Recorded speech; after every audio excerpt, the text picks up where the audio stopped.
Bismillahirrahmanirrahim.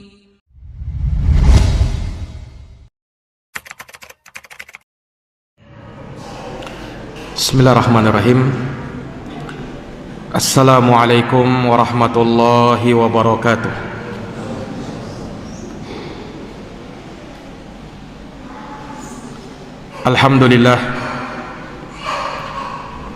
Alhamdulillahi rabbil alamin.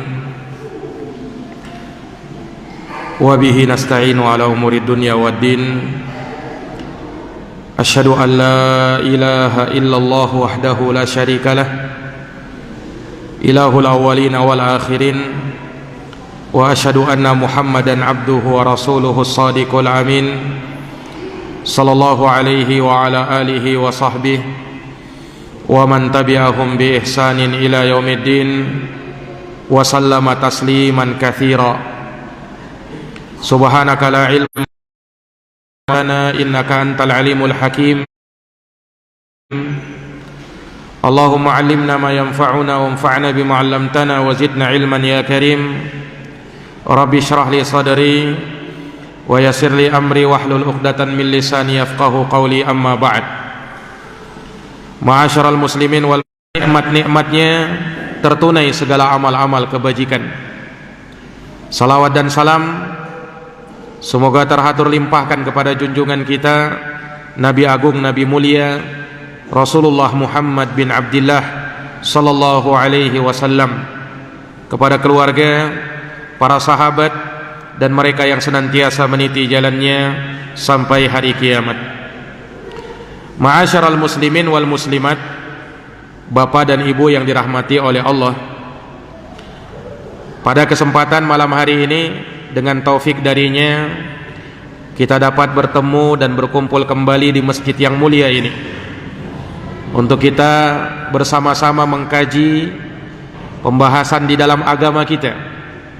Semoga Allah Subhanahu wa taala memasukkan kita ke dalam mereka-mereka yang diinginkan oleh Allah kebaikan, sesuai dengan sabda beliau, man yuridillahu bihi khairan yufaqihu fid din. Barang siapa yang Allah inginkan kebaikan bagi seseorang, maka dia akan difaqihkan, dipahamkan dalam urusan agama. Para jamaah yang dirahmati oleh Allah, melanjutkan pembahasan dari kitab Riyadhus Shalihin min kalami sayyidil mursalin, karya Al-Imam Abu Zakaria Yahya bin Sharaf yang dikenal dengan Imam An-Nawawi rahimahullah. Kita masih dalam babus sabar, bab tentang kesabaran. Walhamdulillah sudah banyak dan sudah kita singgung tentang kesabaran ini dalam banyak pembahasan. Di kesempatan ini Imam Nawawi membawakan satu hadis yang juga berkenaan dengan sabar.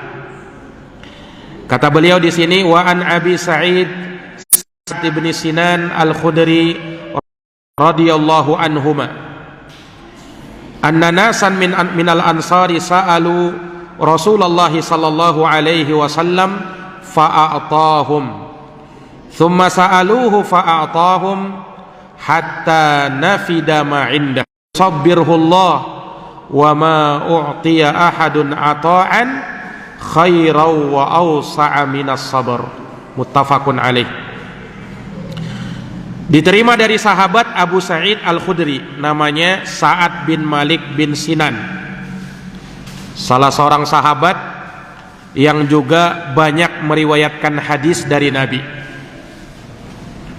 Sekitar 1000 lebih diriwayatkan oleh sahabat Abu Sa'id Al-Khudri, sehingganya beliau masuk dalam 7 golongan atau 7 orang sahabat yang paling banyak meriwayatkan hadis dari Nabi. Termasuk hadis itu adalah hadis yang kita bacakan saat ini, di mana beliau bercerita anna nasan minal ansar, bahwa ada beberapa di apa yang mereka inginkan. Tsumma sa'alu fa'atahum, kemudian mereka minta lagi kepada Nabi dan Nabi beri lagi kepada mereka. Ini minta sesuatu berupa harta, dan Nabi beri hatta nafida ma indah, sampai habis apa yang ada di sisi Nabi. Ini Nabi tidak punya lagi sesuatu yang bisa beliau berikan. Faqala lahum hina anfaqa kulla syai'in biyadih, maka Rasulullah bersabda kepada sahabat Ansar ini ketika beliau infakkan atau ketika beliau berikan semua harta yang ada di sisi beliau, maka Rasulullah menasihati mereka, ma yakun indi min khairin falan addakhirahu ankum, tidak ada satupun harta, tidak ada satupun kebaikan yang ada di sisiku melainkan aku telah berikan kepada kalian. Aku tidak sembunyikan. Kalau ada, aku akan beri. Kalau tak ada, maka apalah daya untuk bisa memberi kalian. Jika cukup dengan pemberian Allah, maka Allah akan berikan kecukupan kepada dia. Wa may yatasabbar yusabbirhullah, dan barang siapa yang berusaha untuk sabar, maka Allah akan berikan kesabaran. Wa ma u'tiya ahadun ata'an khairan wa awsa'a minas sabar, dan tidak ada seorang pun yang diberikan suatu pemberian yang lebih baik dan lebih luas melebihi kesabaran. Mereka itu orang-orang lemah dan orang-orang miskin. Maka mereka pun terpaksa harus meminta sesuatu kepada Nabi. Ini menunjukkan kepada kita bahwa orang yang memang padahal dia mampu untuk masih berusaha, dia masih mampu untuk bekerja, tapi dia malas, dia sukanya minta-minta saja. Nah, ini yang tercela. Tapi kalau orangnya memang tidak sanggup lagi, sudah tua misalnya, sakit-sakitan misalnya, atau ada dari anggota badannya yang sudah tidak lagi berfungsi, cacat dan semisalnya, maka wajar dan kita harus berbuat baik kepada orang yang seperti ini. Sebagaimana keadaan para sahabat, mereka adalah orang-orang yang miskin, tidak jarang mereka kelaparan dan harus menahan rasa laparnya. Para jamaah yang dirahmati dan dimuliakan oleh Allah, akan tetapi para sahabat Nabi, mereka sangat menjaga kehormatannya. Mereka tidak melakukan perbuatan tersebut kecuali karena terdesak dan terpaksa saja, sehingga mereka harus melakukannya. Tetapi ketika mereka mampu untuk bersabar, apalagi setelah mendapat nasihat Nabi SAW seperti ini, maka mereka lebih memilih untuk bersabar, berusaha dan bertawakal kepada Allah Subhanahu wa ta'ala. Maka sebagaimana yang diceritakan di dalam hadits ini, bahwa Nabi Shallallahu Alaihi Wasallam didatangi oleh sahabat Ansar, yakni dari kalangan sahabat-sahabat miskin, minta sesuatu kepada Nabi, maka Nabi beri apa yang beliau punya. Subhanallah, ini dari akhlak Rasulullah Shallallahu Alaihi Wasallam. Beliau bukan orang yang bakhil, beliau bukan orang yang pelit, beliau bukan orang yang kikir. Ketika beliau punya, maka beliau akan beri. Bahkan tidak pernah ada sahabat yang meminta kepada Nabi kemudian Nabi mengatakan tidak. Selalu beliau katakan iya, selalu beliau beri, asalkan memang beliau punya dan ada di sisi beliau. Sampai Nabi pernah bersabda begini kepada sahabat, "Lau kana li mislu hadhil 'idhat na'aman", andaikan kata Nabi, saya punya onta sebanyak duri ini atau sebanyak jumlah pohon-pohon ini, niscaya saya akan beri kepada kalian, niscaya saya akan bagi untuk kalian. Tsumma la tajiduni bakhilan, kemudian kalian tidak akan mendapati aku sebagai orang yang kikir. Aku bukan orang yang kikir. Kalau ada saja aku pasti beri, kata Nabi. Subhanallah. Ini para hadirin yang dirahmati dan dimuliakan oleh Allah. Karena memang Rasulullah sallallahu alaihi wasallam itu beliau tidak ada urusan beliau dengan urusan dunia ini. Tidak ada urusan beliau dengan dunia ini. Selain beliau hanya gunakan dalam rangka untuk beribadah kepada Allah Subhanahu wa taala. Sehingga kalau ada orang yang minta, beliau beri. Ada yang minta lagi, beliau beri. Sampai habis apa yang ada di sisi Nabi sallallahu alaihi wasallam.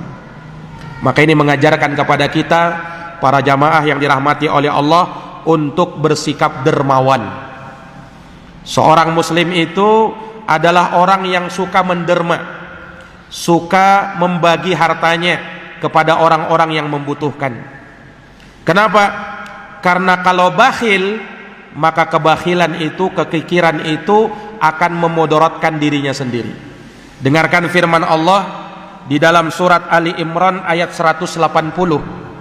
Allah Subhanahu wa taala berfirman, "Wala yahsabanna alladziina yabkhaluna bima ataahumullahu min fadli huwa khairan lahum bal huwa syarrun lahum sayutawwaquna ma bakhilu bihi yaumal qiyamah." Kata Allah, janganlah orang-orang yang bakhil terhadap harta yang Allah berikan kepada mereka, terhadap karunia yang Allah berikan kepada mereka, janganlah ia itu merasa bahwa kebakhilannya itu baik bagi mereka. Bal huwa syarrun lahum, bahkan kebakhilan kamu itu, bahkan kekikiran kamu itu adalah hal yang sangat buruk bagi kamu.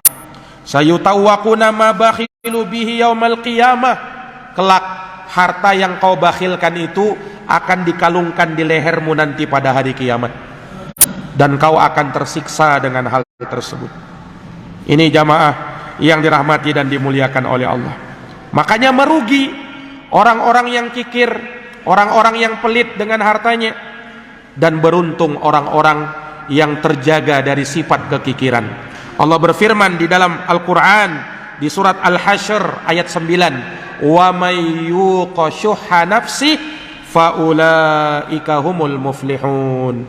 Barang siapa yang terjaga dari sifat kekikiran, maka mereka itulah orang-orang yang paling beruntung. Ini jamaah yang dirahmati dan dimuliakan oleh Allah Subhanahu wa taala. Dan Rasulullah juga mengingatkan, "Wattaqus syuh fa inna syuha ahlaka man kana qablakum." Hati-hatilah dari sifat kekikiran, karena kekikiran itu akan membinasakan orang-orang sebelum kalian. Hamalahum ala an safaku dima'ahum. Kekikiran mereka membuat mereka berani menumpahkan darah orang.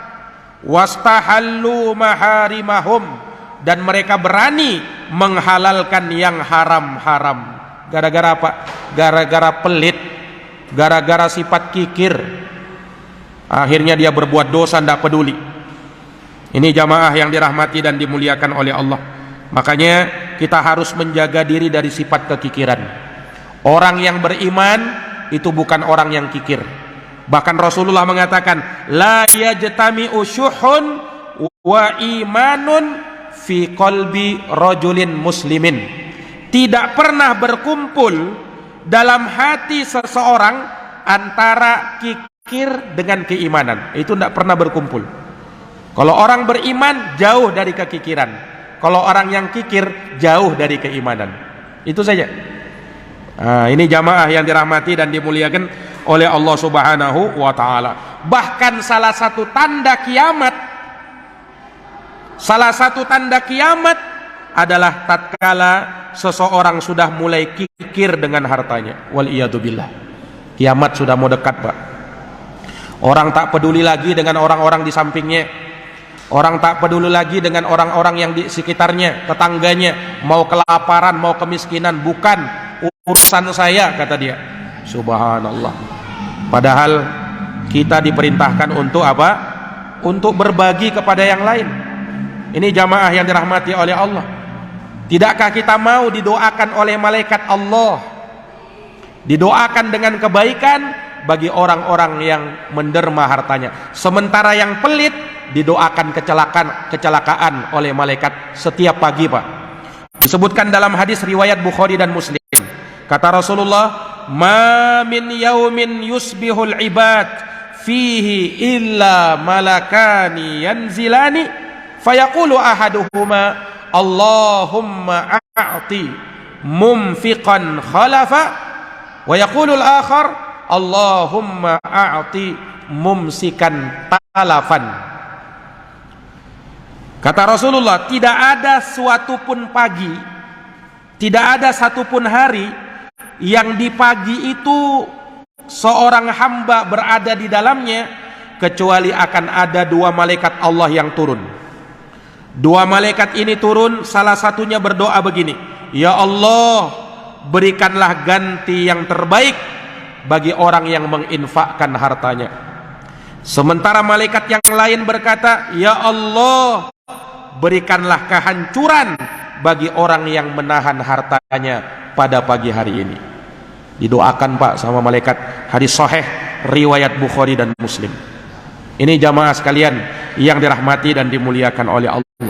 Makanya Rasulullah sallallahu alaihi wasallam orang yang paling terdepan di dalam masalah ini.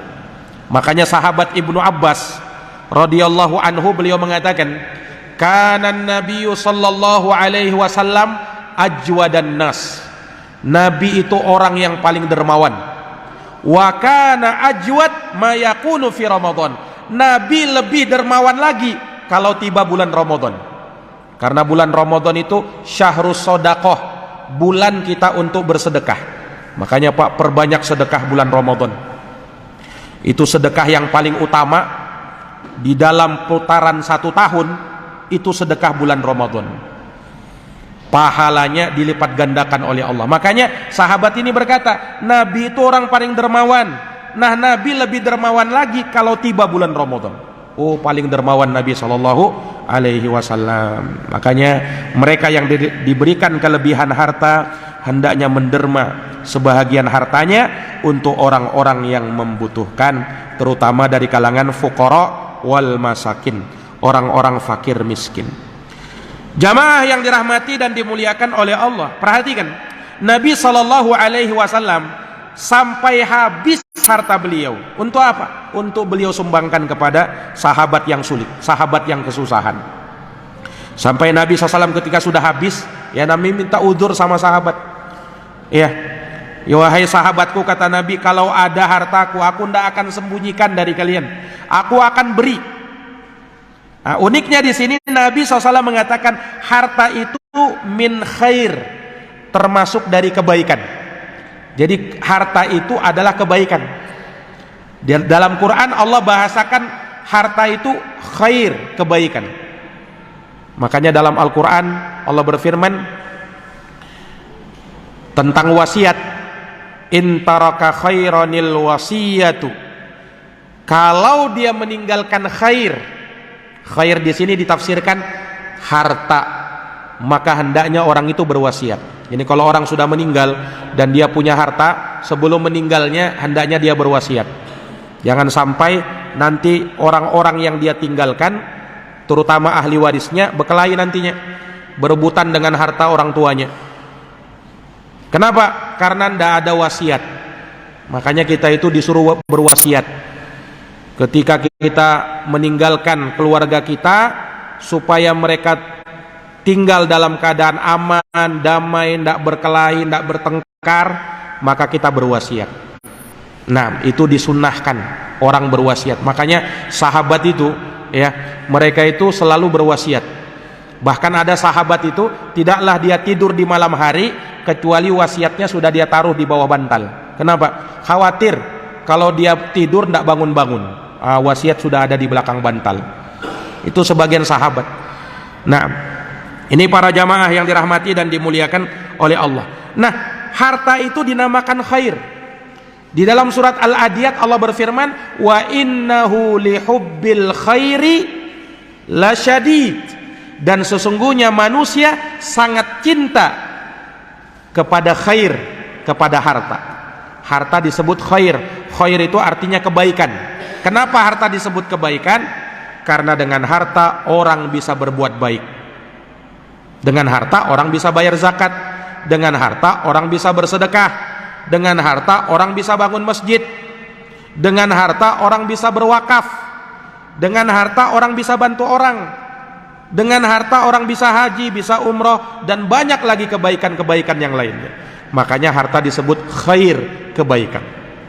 Tapi kata ulama, awas, betul harta itu disebut kebaikan, disebut khair, tapi ingat, lawannya khair adalah syar.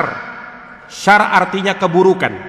Jangan sampai kau salah gunakan hartamu yang tadinya menjadi khair berubah menjadi syar, yang tadinya baik berubah menjadi keburukan. Nah, ini para jamaah yang dirahmati dan dimuliakan oleh Allah Subhanahu wa taala. Maka Rasulullah sallallahu alaihi wasallam meminta udzur kepada sahabat bahwa hartaku sudah habis wahai sahabat. Subhanallah. Nabi kita Muhammad sallallahu alaihi wasallam, beliau hidup dengan sederhana. Beliau itu pernah disebutkan dalam riwayat pernah bersedekah 1 lembah kambing. 1 lembah, bukan 1 ekor 2 ekor. Beliau pernah memberi kepada sahabat beratus-ratus ekor onta. Tapi dalam sebagian riwayat Nabi itu pernah 3 bulan rumahnya tidak mengeluarkan asap. Maksudnya tidak ada makanan mau dimakan. Terus apa yang dimakan ya Rasul? Kata Rasul, aswadan, cuman korma dan air putih saja. Ya sebenarnya Rasul ini orang kaya atau orang miskin? Di satu kesempatan Nabi pernah sedekah dengan sedekah yang banyak. Itu orang kaya yang bisa bersedekah seperti itu. Tapi di satu kesempatan Nabi SAW terlihat sangat miskin. Kata para ulama, Rasulullah SAW itu, ya, beliau tidak ada urusannya dengan dunia itu. Artinya apa? Beliau banyak dikasih harta, datang sama beliau. Tapi ketika datang harta sama beliau, beliau langsung bagikan sama sahabat, sehingga tidak tersisa harta di sisi beliau. Sampai pernah suatu riwayat, Pak, Nabi itu kan sholat. Ketika sholat tiba-tiba Nabi terburu-buru langsung masuk ke rumahnya. Ngapain ini? Sahabat merasa heran. Tidak biasanya Nabi kalau selesai sholat, Assalamualaikum warahmatullah, Assalamualaikum warahmatullah, Nabi zikir. Ini tiba-tiba Nabi langsung bangkit terburu-buru masuk rumah. Sahabat mengira mau perang, dikira ngapain ini. Ternyata keluar Nabi SAW membawa emas 1 genggam seperti ini. Kata Rasulullah, emas ini aku lupa, tersimpan di rumahku, aku khawatir emas ini aku tidak sempat bagikan sama kalian. Subhanallah. Sampai seperti itu Rasulullah SAW. Kekhawatiran beliau, jangan sampai ada yang tersimpan di rumah beliau. Ini jamaah yang dirahmati dan dimuliakan oleh Allah. Nah, lihat Rasulullah SAW. Dan Rasulullah SAW, beliau menasihati sahabatnya dengan nasihat yang sangat mendalam. Beliau SAW bersabda kepada sahabat dengan 3 nasihat yang sangat mendalam. Kata Nabi apa? Kata Rasulullah SAW, wa may yasta'if yu'iffahullah. Ini nasihat pertama Nabi. Wahai sahabatku, siapa di antara kalian yang menjaga kehormatan dirinya, Allah akan jaga dia. Ini nasihat Nabi pertama. Seorang sesusah apapun dia, sesulit apapun hidupnya, semiskin apapun dia, harus jaga kehormatan diri. Ini pesan Nabi. Ini kan Nabi berpesan kepada sahabat-sahabat miskin. Kau jaga kehormatanmu, jangan mau diinjak-injak kehormatanmu. Siapa yang menjaga kehormatannya, maka Allah akan jaga dia, kata Nabi. Pesan Nabi. Para jamaah yang dirahmati dan dimuliakan oleh Allah, hadits ini juga, pesan ini juga memberikan pelajaran kepada kita agar kita itu jangan memperturutkan hawa nafsu. Jangan memperturutkan hawa nafsu. Naam. Sehingga apa? Sehingga dengan hal tersebut ia pun tidak lagi menjaga kehormatan dirinya. Ia perturutkan hawa nafsu, sehingga ia pun melakukan perbuatan-perbuatan nista, perbuatan zina yang tidak halal bagi dirinya. Kenapa? Karena dia melepaskan pandangannya. Dia berzina. Berzina itu bukan hanya zina, maaf, dengan kemaluan, bukan hanya itu.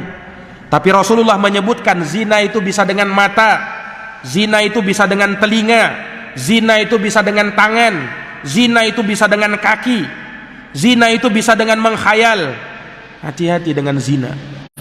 Makanya Allah Subhanahu wa taala mengingatkan, wala taqrabuz zina, jangan kau dekati perbuatan zina, innahu kana fahisyatan wa sa'a sabila, karena zina itu adalah perbuatan keji dan jalan yang paling buruk.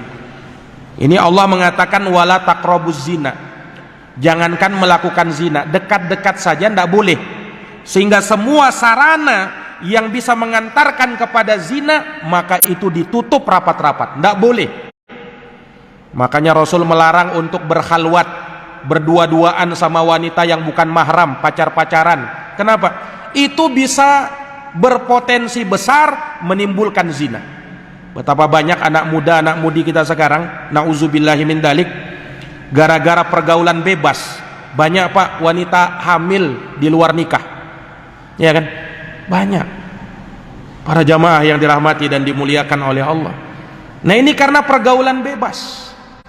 Dan kita sebagai orang tua harusnya kita lebih mengawasi putra dan putri kita, terutama yang punya putri. Awasi putri kalian. Di zaman sekarang, zaman penuh fitnah, orang bisa berbuat jahat, orang bisa berbuat keji, berbuat nista. Ini jamaah, orang kalau sudah berzina, maka dia sudah menghancurkan kehormatannya. Na'udzubillahi min dzalik. Tidak ada lagi harganya. Makanya Nabi SAW ingatkan, wa may yasta'if yu'iffahullah. Siapa yang menjaga kehormatannya, maka Allah akan jaga dirinya. Termasuk dosa yang besar adalah dosa berzina. Dengarkan di dalam Al-Quran, di surat Al-Furqan ayat 68, Allah berfirman, walladzina la yad'una ma'allahi ilahan akhar. Orang-orang yang tidak berdoa, tidak menyembah, tidak beribadah kepada selain Allah bersama Allah, tidak berbuat syirik. Wala yaqtuluna an-nafs wala yaqtuluna an-nafs allati harramallahu illa bil haqq, dan tidak membunuh jiwa yang diharamkan oleh Allah kecuali dengan jalan yang benar, tidak membunuh orang. Wala yaznun, dan tidak berbuat zina. Allah contohkan 3 dosa: syirik, membunuh, dan zina. Kemudian Allah berfirman, wa may yaf'al dzalik yalqa athama. Siapa yang melakukan 3 tadi, maka dia telah melakukan suatu dosa yang besar. Yudha'af lahul adabu yaumal qiyamah wa yakhlud fihi muhana. Maka akan dilipat gandakan azab untuk orang yang seperti ini pada hari kiamat, dan dia akan kekal di dalam azab tersebut dalam keadaan hina. Ini jamaah yang dirahmati oleh Allah. Maka jangan hinakan diri kita dengan kita merusak atau bahkan menghancurkan kehormatan diri-diri kita. Jaga kehormatan, jaga kehormatan. Termasuk tanda kiamat yang juga disabdakan oleh Nabi, inna min asyratis sa'ah, termasuk tanda kiamat sudah mau dekat, ayyurfa'al ilmu telah diangkat, wa yadharul jahal, kejahilan di mana-mana, wa yafshu zina merebak di mana-mana, wa yushrabal khamar, minuman-minuman keras diminum, wa yadhabur rijal, laki-laki sudah mulai sedikit jumlahnya, wa tabaqan nisa, manusia wanita semakin banyak jumlahnya, hatta yakuna li khamsina imra'ah qayyimun wahid, sampai 1 orang laki-laki harus mengurus 50 orang perempuan. Hadis sahih riwayat Bukhari dan Muslim. Ini jamaah yang dirahmati oleh Allah. Ini nasihat Nabi yang pertama. Yang kedua, wa may yastaghni yughnihillah. Barang siapa yang dia merasa cukup dengan pemberian Allah, maka Allah akan berikan kecukupan pada dirinya. Nah, ini di sini Nabi SAW menyinggung sahabat untuk apa? Merasa cukup dengan apa yang Allah berikan, dengan rezeki yang Allah berikan. Niscaya Allah akan berikan kecukupan. Beda kalau orang tak pernah merasa cukup, selalu kurang dan kurang, maka apa yang terjadi jamaah sekalian? Dia tidak akan pernah merasa puas berapapun yang Allah berikan, berapapun yang dia dapatkan. Kenapa? Karena dia tidak punya sifat qanaah. Kalau orang punya sifat qanaah, itulah kekayaan yang sesungguhnya. Rasulullah menyatakan, laisal gina an kasratil arad, innamal gina ginan nafs. Kekayaan itu bukan diukur dengan jumlah hartamu, tetapi kekayaan itu adalah kecukupan yang ada di dalam hatimu. Kapan hatimu merasa cukup, kaulah orang yang paling kaya. Ini jamaah yang dirahmati dan dimuliakan oleh Allah Subhanahu wa taala. Makanya ya, hendaknya kita itu bersikap qanaah, merasa cukup. Apa yang Allah berikan cukup. Kenapa? Karena untuk memenuhi hidup pasti cukup. Beda kalau mau memenuhi gaya hidup. Nah, beda itu Pak. Orang untuk hidup insya Allah akan cukup berapapun yang Allah beri. Tapi kalau untuk memenuhi gaya hidup berapapun tidak akan pernah cukup. Kenapa? Gaya hidup kita itu semakin berkembang. Sudah dapat ini pasti pengen yang lain lagi. Sudah dapat itu pasti pengen yang lebih besar lagi. Makanya Rasulullah mengajarkan unduru ilaman huwa asfala minkum. Lihat ke bawah kata Nabi, jangan lihat ke atas kalau dalam urusan dunia. Unduru ilaman huwa asfala minkum wala tanduru ilaman huwa fawqakum fahuwa ajdaru alla tazdaru ni'matallahi alaikum. Itu lebih pantas bagimu agar kamu tidak meremehkan nikmat yang Allah Subhanahu wa taala berikan kepadamu. Jamaah yang dirahmati oleh Allah, orang itu kata Rasulullah, ya, dalam hidup ini sederhana saja sebenarnya. Kata Nabi begini, man asbaha minkum aminan fi sirbi mu'afan fi jasadi indahu qutu yaumi faka'annama hizat lahud dunya. Perhatikan sabda Nabi Pak. Barang siapa yang di pagi hari punya tiga hal ini kau punya, maka seakan-akan dunia itu terkumpul pada dirimu semuanya. Apa itu? Kata Nabi, yang pertama, dia merasakan keamanan hidup di dalam rumahnya. Aman, tidak ada yang menakut-nakuti, tidak ada yang membuat takut, aman di rumahnya. Yang kedua, sehat jasmaninya, sehat, tidak sakit, sehat dia. Kemudian yang ketiga, dia punya makanan di hari itu. Bukan di hari besok, hari itu. Dia punya makanan di hari itu. Maka kata Rasulullah, seakan-akan dunia sudah dikumpulkan untuk dirinya. Subhanallah. Nah, kita ini kadang punya persediaan makanan bulan depan masih ada. Nah, ini jamaah yang dirahmati oleh Allah. Ya. Kemudian kita pun tidak merasa cukup dan tidak bersyukur kepada nikmat yang Allah Subhanahu wa taala berikan. Bersyukur. Sebesar apapun, sekecil apapun nikmat yang Allah beri, bersyukur. Dan yang terakhir kata Nabi, wa may yatasabbar yusabbirhullah. Siapa yang bersabar, berusaha untuk sabar, Allah akan berikan kesabaran. Menunjukkan apa? Kesabaran itu bisa diusahakan asalkan mau sabar. Asalkan kita mau sabar, karena kesabaran itu akhlak dan orang itu bisa mengusahakan akhlak. Rasulullah mengatakan, ana za'imun bi baitin fi a'lal jannah liman hasuna khuluquh. Allah jamin surga di atas rumah di atas surga bagi orang yang baik akhlaknya. Kemudian Nabi ingatkan lagi tentang kesabaran, wa ma u'tiya ahadun ata'an khairan wa awsa'a minas sabar. Dan tidak ada suatu pemberian yang lebih baik dan lebih luas melebihi pemberian kesabaran. Maka pemberian kesabaran, anugerah kesabaran adalah anugerah yang paling baik, anugerah yang paling luas. Mudah-mudahan Allah berikan kesabaran kepada kita semua dalam mengarungi kehidupan ini, dan semoga Allah Subhanahu wa taala menjadikan kepada kita orang-orang yang berakhlak dengan akhlak mulia, sabar, punya sifat qanaah, menjaga kehormatan diri dan tidak mau menghinakan dirinya. Jazakumullahu khairan atas perhatiannya. Mohon maaf atas segala kekurangannya. Kita akhiri dan kita tutup dengan doa kafaratul majlis. Subhanakallahumma wa bihamdika asyhadu an la ilaha illa anta astaghfiruka wa atubu ilaik. Subhana rabbika rabbil izzati amma yasifun wa salamun ala